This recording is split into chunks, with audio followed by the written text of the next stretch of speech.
Hello, it is summer. I can't believe that it's not just the beginning of summer, we are into summer. Way into summer. And Now I realize I should have put on a different background, right? I need a more the summery, sun right? Not the shining. office, Minecraft office. I need Yes, Minecraft outdoors, sunny, beautiful. yes, yes. I'm gonna be honest, I thought about wearing a hat and sunglasses, and then I thought, then I'm gonna have to fix my hair and the whole nine yards. So anyway, here we are. Welcome to, believe it or not, Summer Farmcraft. We are bringing you a Farmcraft challenge this year during the summer because we know this. You have lots of things you do with your family and your friends. We hope you're getting outside, playing, enjoying the weather. But we also know there is sometimes some time spent sitting around going, what should I do? And so we have the challenge for you. We should introduce ourselves. My name is Claire LeBeau. I am Chief Advancement Officer at NACEF, the Network of Academic and Scholastic Federations. And my partner in crime here is... I am Eric Leitner, go by River. I am the education content producer for Clever Like Studios, NACEF's partner in the Farmcraft endeavor. So Absolutely. So we are here to tell you about Summer Farmcraft, and we're going to keep this short and sweet because, as always, we have all of the information on the webpage. But we want to make sure that you know Summer Farmcraft is for everyone. So whether you're leading a summer camp, whether you are a family at home looking for something you can do together, this is a place for you to participate, to have some fun, to get creative, and actually to learn a little bit at the same time. So if you want to register, you just click that little register button, right? Oh, let's first say we are at nacef.org/farmcraft. you If could you see that over notice, here and up it's here and all all over. the other places. And then it's going to come out of our mouths a bunch, nacef.org/farmcraft. Exactly. It is your favorite place to go. We know. So you're going to hop on over to that page and then you're going to click that register button. And when you do that, you will pull up, voila, the registration page. Very straightforward as always. But I do want to point out, as always, the adult facilitator is the one registering. So we're going to have the adult facilitator register and then include the information on the members of your team down below. And the only information we need is how many people are there. And the other thing is, of course, because it's NACEF and it's Farmcraft, we will provide Minecraft Education Edition. What is the cost of that, Eric? Last time I checked, it was $0.00. Exactly. But so make sure you have the exact change. It's 0 cents. 0 cents. Yes. Yeah. We will provide Minecraft Education Edition free if you do not have it. So this is, yes, a completely free summer program for you to join into. So each participant needs their own license. So make sure you let us know how many of those you need. And then the other thing you're going to notice on this registration form, if you scroll down just a bit, Eric, is we have more than one challenge happening this summer. Each one is going to last about a month. And we're reviewing today the Build a Market Challenge. I got to say, I can't imagine why you wouldn't do both. But if you decide to do just Build a Market or just coding, or if you want to do both, make sure you indicate that on that registration form. And then once you are all registered and good to go, we're going to hop back on over to this page. What was this page again? Oh, this would be nacef.org/farmcraft. Oh, that's right. That's right. Okay, just making sure. Just making sure we got it. Exactly. All right. As always, we do have a team guide. It's got all the information that you need in there. Details on registration, on code of conduct, on how do you participate, on eligibility requirements. All of the important information is there. Lots and lots of schedule was in there too. Now there is, there we go, schedule. You'll notice this registration closes really late. You can register right up until the very last day for this event. So there are all the key dates. They're also on the main homepage. And then something that will change, if you have participated before in our Farmcraft challenges, you will know that we always directed you to use Flip. in order to submit your challenges. And this time around, there have been some changes to the Flip platform. So basically, you just use whatever tool you want and then send us a link to the video. So we've got lots of suggestions here. So take your pick. You might even have a different idea and use that one.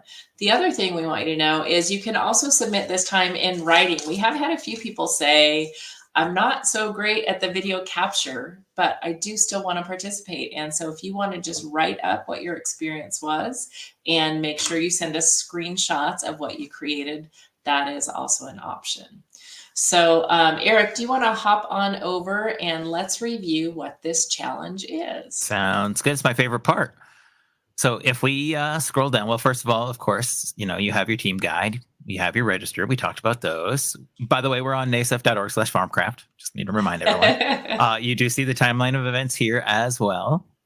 And then, of course, our challenge is we're asking you to build a market. So this, aligns really well with what we were talking about in previous seasons of Farmcraft, including this one, which is, the whole goal is how do we get crops from, the fields to our plates? And of course, one of those places along the way is like, where do we buy those crops? How do we purchase them? What's available in our area? What are the costs of the things that are available in our area? And so on. So it's not so simple as I built the market, we're done. We want you to actually find out what's available in your area. What types of foods are available in your area? How are they labeled and identified? What are the costs of them? So you got to go do some exploring. I'm guessing everyone at some point is probably going to head to the market at some point during the summer. So next time you're there, grab your phone and open up a new note in the note app, or, grab a piece of paper and a pencil and jot down some things as you're heading through the produce department specifically and especially. I think we're sorry to interrupt you, Eric. No, you're good. We're really interested because one of the fun things about this is we have people participate from all around the world. So I can tell you at the market near me, our local produce is like watermelon, corn, peaches, cherries. I'm interested to know what is your local specialty kind of food, and let's see that incorporated into the market also. So we're looking for the price and what's local and popular where you are. And then also we've talked a lot about different ways that farmers can improve their crops, whether it's by, and this is in previous seasons, if you want to go back and play for some previous seasons, you can choose things like, by using different seeds, you could have different colors of fruits and vegetables. You can impact the hardiness of them. And so you might notice things like the produce is natural. It's labeled natural, or it's labeled organic, or genetically engineered, or it might say nothing at all. So we're interested to know, how are things labeled where you are, and just pay attention to that. Where did it come from? I live in Nevada, but an awful lot of our produce comes from Mexico or Chile or Costa Rica. So all those different pieces of information are really fun to include in your market, and then of course in either your blog or the video that you submit. Absolutely. And by the way, I can tell you, without telling everyone where I live, but they could probably figure it out at least within a region. The thing that you will find at every market here and is on almost every menu and in so many dishes is the hatch green chili. So if you see hatch green chilies, you have an idea of where I might be or where that might be coming from. It is okay. Everybody is madly Googling where's a hatch green chili. The hatch green chili pepper is absolutely, that is like that is everywhere. Awesome. So if you want to know more about the specifics of the challenge, of course, there's the challenge guide. So this is different from the team guide. The team guide is kind of your code of conduct, your requirements, the expectations of your participation, how to get registered and sign up, who should make up your team, all of those things. The challenge guide is very specifically, what are you doing in the challenge? Like, what are you being challenged to build, make, or create in Minecraft? And so let's take a look at the challenge guide. If it'll let me, it's thinking about it. There we go. All right, so this is our Build a Market challenge. And I do want to read out kind of the project overview and the objectives, because obviously it's the big focus. But the goal, and I will, paraphrase, is to explore your local marketplace. And that means in person, IRL, explore your local marketplace and investigate the variety of food available there to the community. include factors that are whether it was identified as organic is one of the things Claire mentioned, conventionally bred or grown or genetically engineered, as well as determining where it was from originally grown. So what's its point of origin and what is the cost of it? And then using those findings, using the research you do at the market. And by the way, some of you know that you can do this online. You're not really required to go to the market. Like there are apps, like I use an app all the time to look at like what's available in this, in my local grocery store. So some of this, you don't even have to leave the house to find that information. However, once you have that information, you're going to construct a virtual marketplace. And you're going to take us on a video tour of what you found and make sure you're showcasing the information and the insights that you got from your research. We use the word marketplace very broadly. It could be an outdoor market. It could be a farmer's market. It could be your massive grocery store chain. It can be any of those kind of facilities where you buy them. In my area, we've got farmers markets. We have small corner markets. We've got massive grocery stores. All of those are possibilities. Which ones you include may depend on which one you are focusing on when you do that research. So that's totally up to you. Mm-hmm. And then, of course, your goals are to research the cost and availability of those products, apply the research you've learned to your build, communicate the decisions you made about what you included and why, what you discovered. And then, of course, demonstrate the understanding of the requirements of the challenge, specifically when it comes to providing food to the community. So what are those challenges you sort of discovered? Like, so for example, Claire mentioned a lot of the produce comes from Mexico and Chile. That means that those products are not available and cannot be grown locally, or not at least in the amount required to feed the community. So that's a challenge. And one of the solutions is they had to bring in produce from other places like Mexico. Which means there are then shipping challenges and making sure it's shipping before it's fully ripened. Otherwise, you're going to get rotten produce by the time it gets to you. Things like that are the things to consider. Mm-hmm. All right. So if you've participated in any of the other ones, we do provide you with some of the tasks that you can do along the way. One that we recommend always is the KWL chart, which is like, what do you already know? What do you want to know? Because that's going to be key for when you go do the research. Like, what am I looking for? What do I need to know? And then ultimately what you learned is also important because that's what you're going to be presenting as you walk through that marketplace and take us on a tour of your Minecraft marketplace is here's what we learned. Here's the application of all that knowledge. We, of course, talked about looking at the availability and the specifics of the produce, where it came from, if it has any specific growth characteristics, it was grown in any particular way, what the cost of it is, and so on. And, of course, the best part, build the Minecraft world to represent all of it. And, again, Minecraft is creative. We're letting you be creative. We are giving very few specifics on how you are to design your Minecraft world. We want to see what you come up with. How would you present this information? Very fun. I can't wait to see. Yeah. So there are some dates and things, and of course, they're already doing step one. Tune into the live stream. Right. If you're watching this, you have done step one. There'll be a recording of it, but if you're watching it live, you are doing step one. But of course, we do have a kind of simplified version of that, along with some guiding questions. So I don't want to go over this. I think we've really hit on what the challenge represents a lot. Yeah. But use this to your advantage. These guiding questions will definitely help. And then, of course, if you need a template of the KWL chart, they're right here in the guide and things like that. So you're all set. Of course, once it comes to submission, and there, by the way, there are some resource links that may help you as well. But when it comes to submission, we do have some tips. I'm going to talk about the one that we always talk about that has been one part of every Minecraft thing we've ever done as a partnership with NASEF. And that is no shaking. This is my favorite tip. There are lots of tips here, but there is this habit, and I do it too, that when I want to show someone in my Minecraft world what I'm doing, I've got my little crosshair where I'm looking, and I will use that to circle the thing. But what that's actually doing is whipping the camera all over the place. Just look at it and talk to the point. It looks cool when you're in game, but when you're watching a recording of it, it's kind of dizzying, and we want to see what you're looking at and not be a blur all over the screen. So yes, if you're going to get motion sickness, it should be from a long car ride on a summer vacation. It should not be from us sitting and watching the submissions do all of them. And I watch all of them. So, exactly. I would prefer not to get too sick. So let's head back. to there. And then, of course, if we continue scrolling down, the very next thing is the submit challenge button.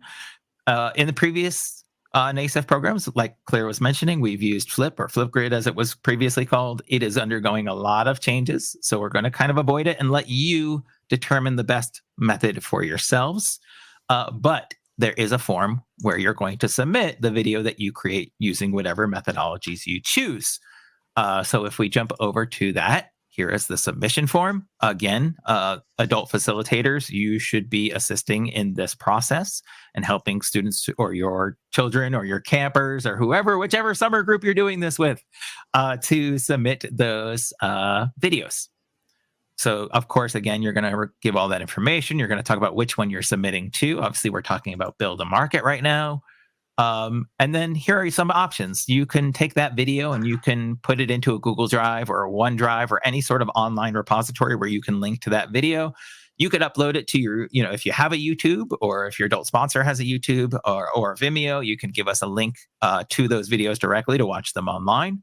So any of those is an option. You will not be able to directly upload the file into this form. You have to give us a link to the video that you've created. So you have to host it somewhere, upload it somewhere, and then give us a link to it. And by the way, if you are going to use Google Drive or OneDrive, you really want to make sure that you've given us a share link because it has happened in the past. And the best way to check that is to create the link, copy the link, go into like an incognito window in your browser and see if you can still view it. Because one of the things that happens is we get a link and then we don't have access to it. And we're like, it says like, you do not have permission to view this. And I'm like, I can't score something I can't see. So make sure we can see it. Claire, you mentioned the blog submission. If you want to talk about that real quick. Sure. Yeah, we did it. We always think, students, video, they love it. But we have gotten a few questions from adult facilitators saying, for whatever reason, my students would do better if they were doing a blog. So we said, absolutely, let's make this as wide open as possible. So the key is, if you're doing this, we need the same kind of description of what you have included in your build, why you included it, how you found the information. So all of that stuff that you put into your KWL chart, everything that you thought about making your build, you want to document that in writing. And then it's important that you include screenshots of the build, because of course we don't just want to read about what you did, we want to see what you did. So, and then the same thing, add a file, you can upload a file there, and we will take a look at it. And so hopefully we'll get some submissions in both formats this time around. Yeah. And then, of course, hit submit. You'll notice, by the way, that since you have the choice of blog submission or a link to the video, neither of these are required. You're deciding which one you want to do. So as a result, make sure you've done one before you hit that submit button. Don't leave those totally blank and then hit submit, because then we'll have nothing from you and you wouldn't realize it. Exactly. Excellent.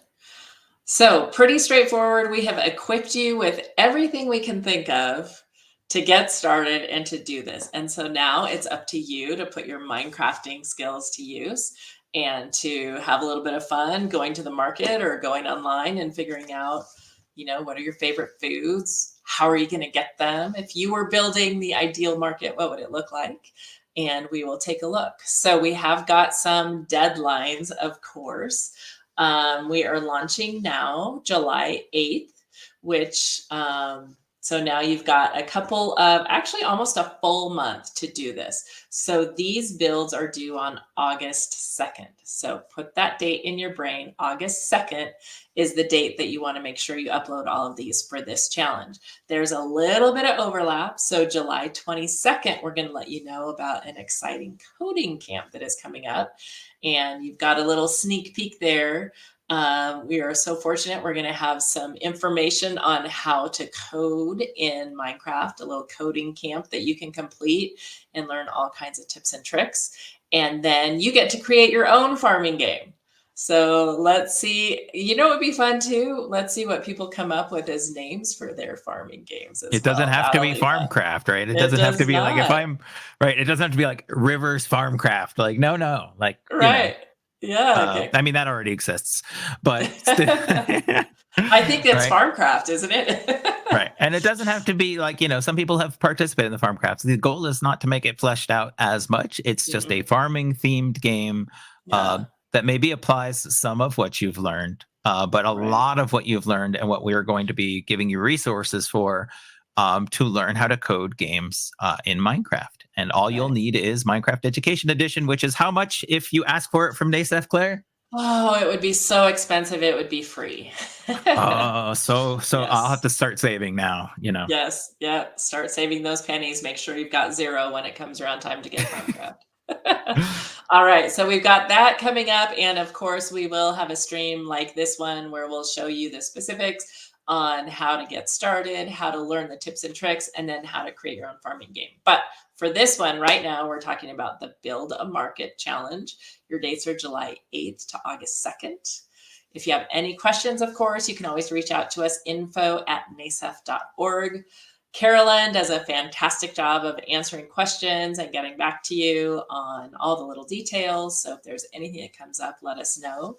And otherwise, we have equipped you. So we can't wait to see what you build and have a wonderful summer. So good to have you join us. Always excited to see more.